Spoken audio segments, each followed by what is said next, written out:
Le viol exclut toute forme de consentement de la femme. Vous voyez, une femme qui est dans cette situation, qui n'a pas consenti à une relation sexuelle, à un rapport sexuel, et qui en tire une grossesse et qui ne souhaite pas porter cette grossesse, ne peut pas aujourd'hui, en l'état actuel de nos législations, se débarrasser de cette grossesse. Donc c'est pourquoi c'est le combat que mènent les femmes. Pour que dans des situations comme ça, qu'on puisse trouver des solutions par rapport à cet avortement, par le biais donc de l'avortement médicalisé. Mais il faut reconnaître qu'effectivement, c'est un phénomène qui est là. Je crois qu'il y a un arsenal juridique au plan international, au plan régional et au plan national qui permettent aujourd'hui de lutter efficacement contre ce phénomène.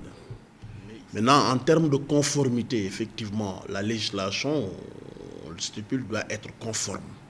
Mais la conformité doit quand même prendre en compte les réalités sociologiques, les réalités religieuses, les réalités également culturelles de chaque État.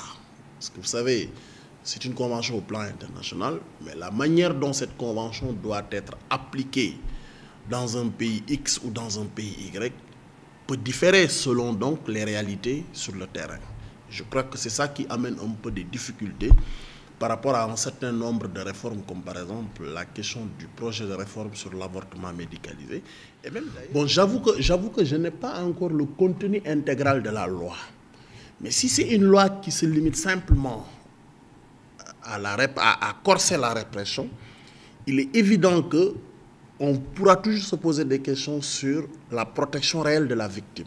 Parce qu'au-delà de la peine qui est infligée à l'auteur de l'infraction, mais il y a également la prise en charge médicale, la prise en charge psychosociale, la prise en charge même au plan économique de la victime.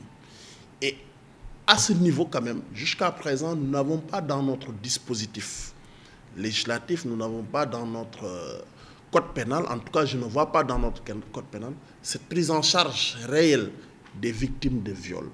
Et ça pose problème, parce que pour le moment, on ne dispose pas de moyens coercitifs qui nous permettent de contraindre l'État en cas de violation ou une autre personne, ou bien même d'attraire l'État devant les juridictions pour une réparation. Nous n'avons pas encore cette qualité, mais nous attirons l'attention des autorités avec des recommandations à la base pour essayer donc de dénoncer. C'est une forme de dénonciation que nous faisons au niveau de la plus haute autorité, parce que très souvent la violation peut avoir lieu au niveau de la base, mais il y a toujours l'autorité de tutelle qui peut prendre des mesures, et à défaut nous montons à un niveau supérieur, et au bout du compte c'est des recommandations que nous faisons